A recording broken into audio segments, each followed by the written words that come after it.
everybody. Welcome back to the channel Self Care with Val. And of course, I'm Val. It's been a minute since I've posted. I have a love hate relationship with YouTube, but you know, I'm I'm being called back, so here I am. If you're new to the channel, I am a self care advocate. I started this channel out as a health and wellness channel because I was dealing with some really drastic health issues that I'm still dealing with. However, I am a podcaster. I've just added a bookish segment to it. So if you're into all things bookish, go check out the podcast Mind Body Balance. But that's not why I'm here. Today I want to just share with you guys that I have decided to do a lot more spiritual self-care, and that consists of me, making a habit of getting up in the morning and making sure the first person I speak to is Heavenly Father, and reading my Bible in its entirety, learning and growing in the Word, and just fostering a better relationship with God, right? Um, if that makes me a Bible thumper, I don't know. I mean, who cares? I don't care. I have been really riding the fence about doing videos like this. I'm not here to, maybe I'll talk about, books that I read and, you know, what I took, my takeaway from it was. But today I just want to talk to you guys about where I'm at and what I'm using. So I didn't really have, I had a Bible, but I don't know where it was. So I had to get a new Bible, right? Because in the past couple of years, I have been, you know, I've been here. I've been stable for 6 years. Praise God, because at one time I was homeless. So that is not the case anymore. And but I just have a lot of things to be thankful for. I'll share with you guys. Again, if you like the content, don't forget to subscribe. Don't forget to like this video and then hit the notification bell if you want to know when I post something new, right? Um, but I ended up buying a Bible, and because I like to journal, I like to write in and everything on everything, right? So I got a Bibling journal. Oh, and I dropped it. Oh my goodness, I didn't mean to do that.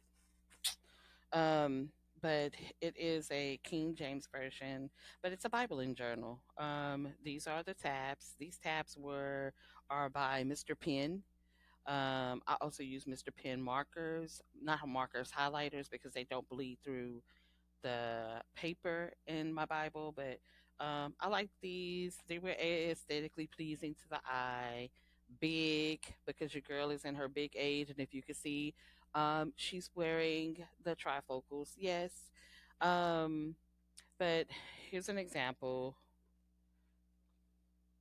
It has the edges, the area where you can, you know, make your own, do your own notes, take your own notes, or put in notes. I like to add my own pages. So yes, this Bible has been franked. Um, this was at the end of Proverbs. You know, there's a lot of places where I've added things to, you know, make being in my Bible enjoyable. You don't have to, and I'm not saying you have to do this to enjoy the Bible, but for some people, reading is not their thing, and this could be a way of them incorporating. This can be a way to incorporate some type of enjoyment in something that you may not. Because I'm gonna tell you, when it comes to the flesh, it don't want to read this, right? It takes a lot for you to train your flesh to know, hey, this is what we need. Yes, we want this. So if you're a beginner, just looking at these regular black and white pages with black writing may not be it for you. But if this is going to be the Bible that I'm reading the most, I do want to make sure that I'm putting notation, making notes for when I come back, because it won't be the last time I read it, right? No. However, some of the verbiage can be a little tough. And so when you're studying anything, you want to make sure that you have, you know, several resources, right? And so I do have a Bible that I don't intend to write in. It's called the She Reads Truth Bible. Of course, I will put a link down below for all of these things that you can find. I'll put it in the description. I'll link the places that you can find them. But it was pearl. I don't know if you can see this, but you can see right here that it's kind of an off-white pearlish color. I really wasn't thinking about that when I ordered it. I was just so excited to order it, right? But I also color a lot, and sometimes marker gets on my fingers. Um, and I didn't want to be touching, and then now I've got a dirty Bible. So I had some extra cardstock. I took it old school and created a book cover. I sure did. So I also used Mr. Penn Bible tabs on it. I like this Bible because it gives you timelines at the beginning of each book. Um, there's sometimes commentary that you can apply to everyday life, or maybe you hadn't thought about applying it to your life like that. And then they always, so one thing I've learned about the Bible is that there's a chronological order to it. And Genesis, Exodus, Leviticus, Numbers, that's not the order that things actually take place. And so, you might be reading in Genesis, and some part of Genesis actually took place, in John or in Job or what have you. So it gives you scriptures that coincide with what's going on in the area of the book that you're reading to make it just makes it a little easier to understand what's going on, right? It's a lot of information, a lot to take in, especially when the timelines of the family tree is being discussed, or like in Exodus when they're talking about the laws. And of course it's not the laws that we're thinking of today, but these are the first laws, uh, the laws of Moses, the commandments and what have you. And so there's just a lot of information, but uh, there's maps. There's a kind of a reading plan. In the back, there is uh, a total reading plan for the year if you're someone who is trying to read the Bible in a year. I'm not trying to read the Bible in a whole year because I'm trying to read for clarity, insight, and wisdom. I'm not just reading it as a pastime or anything. And then not saying anybody who's reading the Bible in a year is doing it for that purpose, but I just know me. I know me. I know there's got to be some type of, if I'm reading a regular book, I'm 9 times out of 10 I'm annotating it, right? Because I need to go back, or if we have a book club meeting, these are some things I want to make sure I touch on, or I ask questions about opinions or whatever. But um in the back there's some descriptions um about the table and weights, the measurements. There's another total and complete map. And then there's um, a table of contents if you want to do a topical Bible study. If there's something specifically that you want to learn about or grow about, there's all kind of topics, from abandonment, abuse, to honesty, humility, husbands, because y'all know I'm looking for a husband. So if you are in the word, or you're interested in learning the word, and you want to live a godly lifestyle, and you see me, okay. uh, but yeah, and it gives you scriptures where you can go back and you can actually study that topic by itself. So I like this one. This is not going to be one that I write in. It has enough illustrations and notes in it for me already. Um, some might say this is my pretty Bible. This is my untouchable Bible. Like if I go out, it's my personal Bible. I will probably take that Bible with me physically to church. I have not gone back to church physically because the church I like is kind of far. So I watch it online. And if you're wondering what church that is, it's Word of Restoration Christian Fellowship. Um, the pastor is Charles Perry, and it's in Rochelle, Texas. So right now, these are only two Bibles that I have. I've seen people who have a plethora, an arsenal of Bibles. I'm not there yet. I don't know if I'll ever be there, because I'm kind of frugal. But this is what I'm using right now. So when I'm reading, well, yeah, when I'm reading or when I'm listening to a sermon, I write everything down in here. I write my notes in here, right? Um, if I don't have room in the area in the first Bible I showed you, it's coming here, right? Sometimes if I am reading and I'm taking notes, or if I'm watching online, I'm watching a sermon and I'm taking notes, there may be things that I want to make sure I go back to over and over again until I just don't have to go back because I've learned it. I've memorized it, right? I've learned it. I understand it. I can apply it. I can tell someone else about it. You know what I'm saying? So when I get to that point, I take what's in here and I put it in. You better believe it. I put it in a Bible journal. So this journal I frankened, right? And I keep using the word franken whenever I can because I just learned that what I've been doing all these years was actually called franken. Didn't know. So franken is taking. So this is a journal. It wasn't really a journal. It was a. If you notice on the front, it says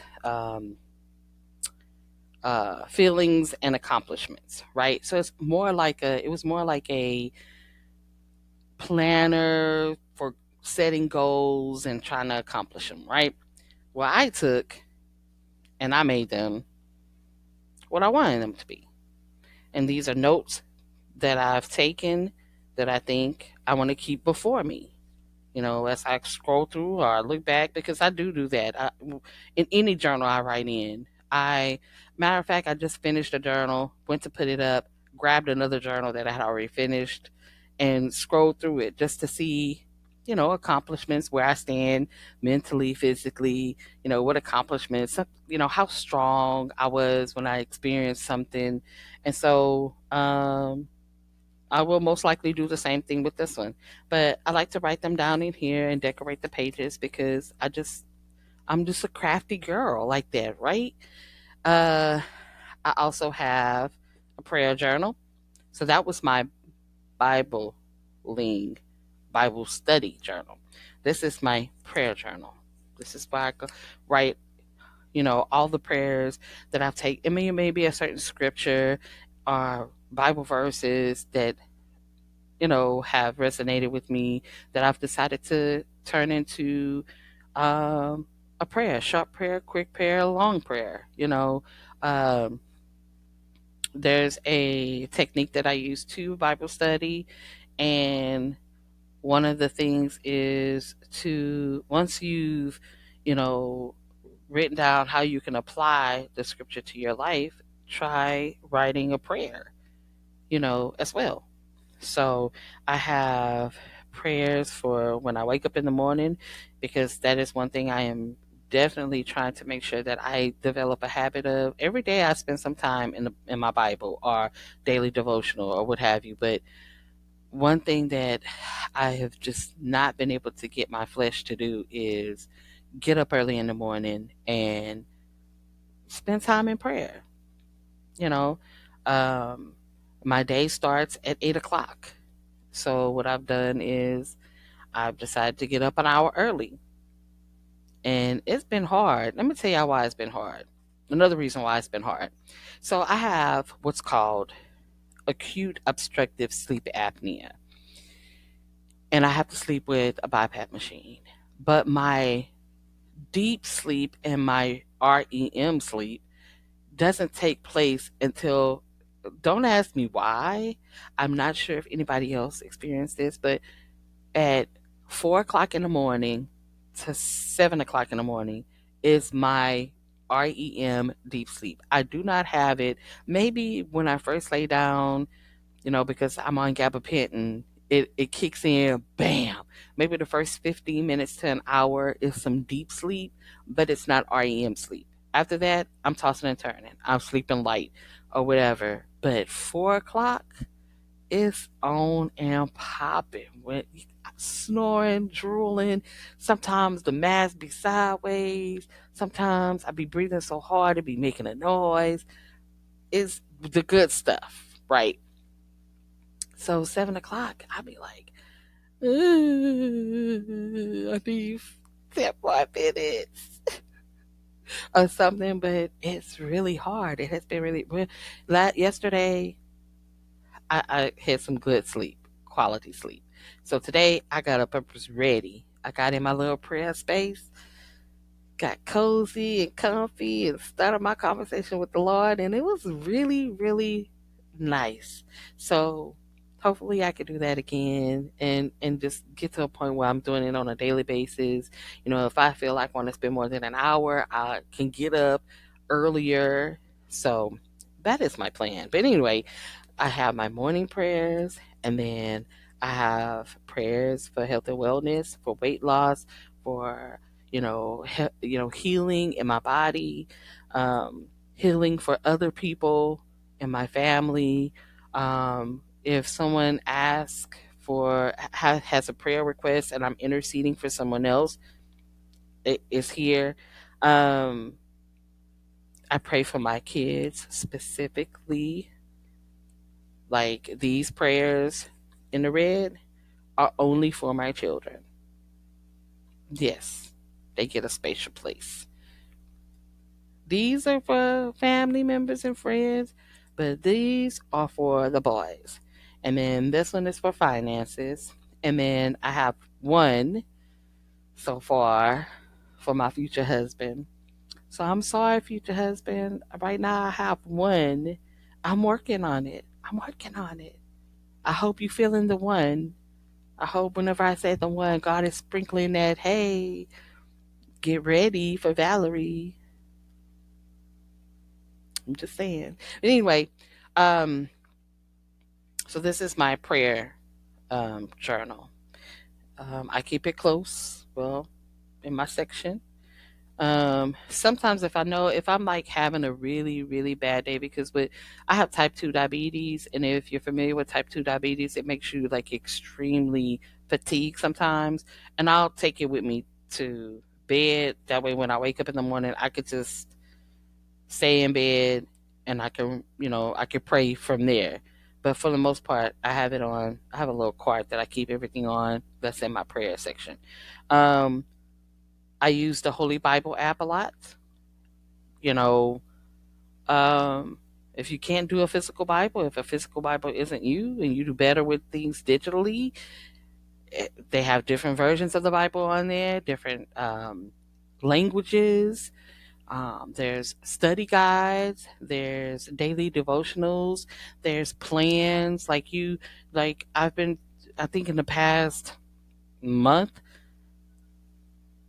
I've done like 4 or 5 different plans. They last about 4 to 5. Well, the longest one was 7 days. But each day there's a daily devotional, and then it gives you scriptures supporting that devotional. And it's just another form of Bible study to me.